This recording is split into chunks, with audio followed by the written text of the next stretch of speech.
ভূপেন বৰাই বিজেপিত যোগদান কৰাটো নিশ্চিত হোৱাৰ পিছতে মীৰা বৰঠাকুৰৰ প্ৰতিক্ৰিয়া প্ৰকাশ। ভূপেন বৰাৰ শেহতীয়া যি অভিনয় দেখিলো সেয়া অতি দুৰ্ভাগ্যজনক। ভূপেন বৰাৰ বিজেপিত যোগদান সন্দৰ্ভত ক্ষোভ প্ৰকাশ কৰিলে কংগ্ৰেছ নেত্ৰী মীৰা বৰঠাকুৰে।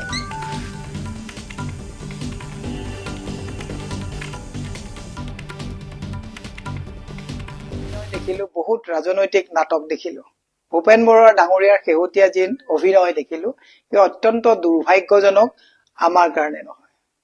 এই লাখ লাখ কৰ্মীয়ে এনেকুৱা অভিনয় কৰা মানুহবিলাকক যেতিয়া সমৰ্থন কৰি আগত গৈ থাকে, তাৰ পিছত যেতিয়া এনেকে চৌঠিঙীয়া কৰিবৰ কাৰণে বহু নাটক আৰু অভিনয় কৰি পেলাই থাকে, তেতিয়া কিমান মানুহক এওঁলোকে বিপদত পেলাই নিজৰ স্বাৰ্থত ৰাজনীতি কৰি থাকে, এইটো কথা অলপ চিন্তা কৰাৰ সময় সমাগত।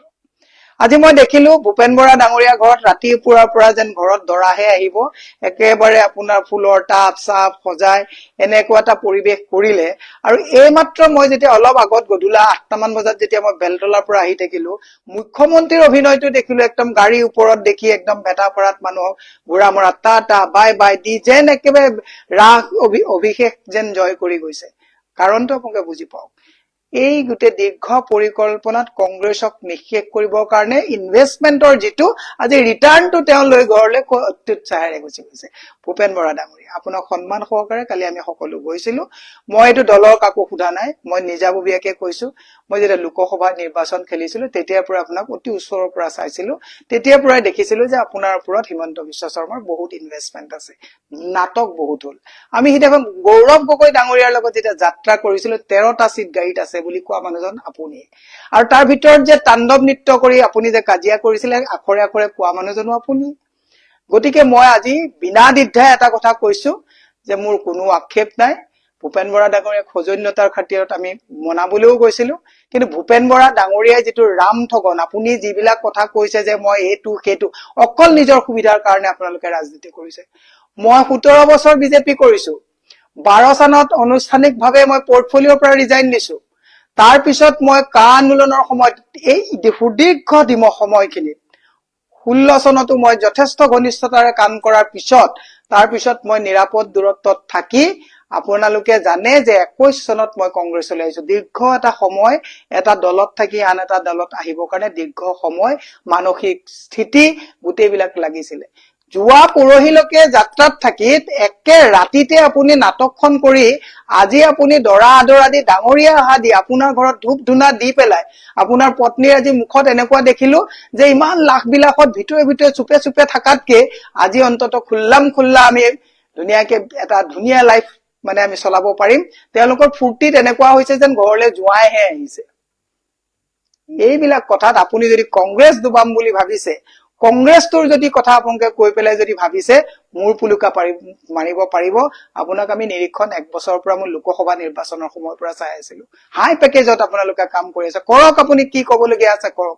আপোনাক সিদিনাখন দুজন নিলজ্জ মানুহ অসমৰ মানুহে চাওক, সিদিনাখন গাড়ীত আমি যেতিয়া কথোপকথনত তেখেতে কৈছিলে যে মোক আপোনালোকে পাছফালৰ পৰা সদায় বাহ দি থাকে, আৰু মুখ্যমন্ত্ৰীয়ে কি কৈছিলে, ইছৰাম কব নোৱাৰি ইমান নিলজ্জ এনেকুৱা কথা। CID এনকোৱাৰী দিলে, CID SP মোৰ ঘৰত আহিছে ইন্টাৰগেশ্যনৰ কাৰণে, আপোনাৰ ঘৰত গৈছে, দেৱব্ৰত শইকীয়া তাত গৈছে, আৰু সেইজন নিলজ্জ মুখ্যমন্ত্ৰীৰ ওচৰত আপুনি শৰণাপন্ন হৈ আপুনি আজি তাৰিখত আপোনাক চৰিত্ৰহীন সজাই অসমৰ মহিলাক অশালীন, মই নাই কৰা আপোনাক অশালীন ব্যৱহাৰ কৰিছে বুলি মই কোৱা নাই, আপুনি এজন চৰিত্ৰহীন মানুহ বুলি মই নাই কোৱা, মুখ্যমন্ত্ৰীয়ে কৈছে। আৰু আজি সেই চৰিত্ৰহীন মানুহজনে, যিজনে আপোনাক চৰিত্ৰহীন বুলি কৈছে, দুপে দ্বীপে আপোনাৰ পৰিয়ালে স্বাগতম জনাইছে, পইচা আমাৰ কম, কিন্তু মোক যদি কোনোবাই চৰিত্ৰহীন বুলি কয়, মোৰ হাজবেণ্ডে কিন্তু ইয়াত যদি সোমাই কোনোবা তাক পিঠি ফালি ঘৰৰ পৰা পঠাই দিলে।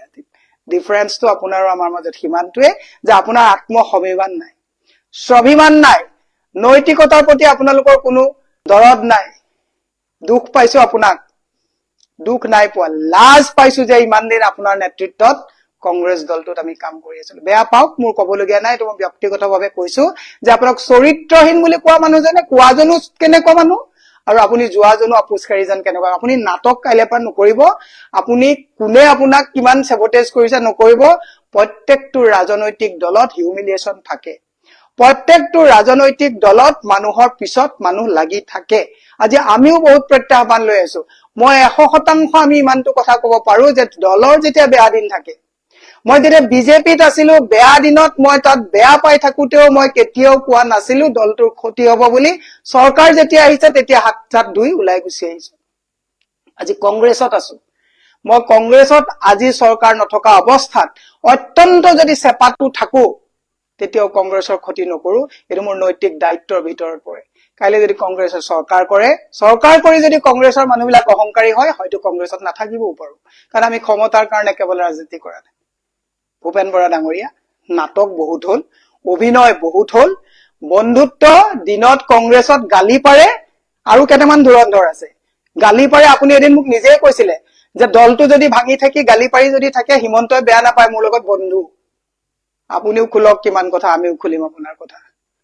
লাজ পাইছো আপোনাক পুৰহি চৰিত্ৰহীন বুলি কৈ আপুনি কোৱা সেই তেনেকুৱা কথা একে মুখ্যমন্ত্ৰীয়ে কোৱাৰ পিছত আমি CIDত আপোনাৰ নিচিনা এই তেনেকুৱা উদ্ভণ্ড কথা কোৱাৰ কাৰণে আমাৰ ঘৰত CIDয়ে ইন্টাৰগেশ্যন কৰিবলগীয়া হৈছে। আৰু আজি নিলজ্জভাৱে আপুনি ভৰি ধুৱাই পেলাই তেওঁ তাত নি আপোনাৰ ঘৰত আৰতি উৰাইছে। যাওক, অকলে যাওক, তৃণমূলৰ কৰ্মীক লগত নি তাত বাৰান্দাৰ চুকত বহিবলৈ নাযাব। আৰু ভৱেশ কলিতাই আজি কি কথা কৈছে।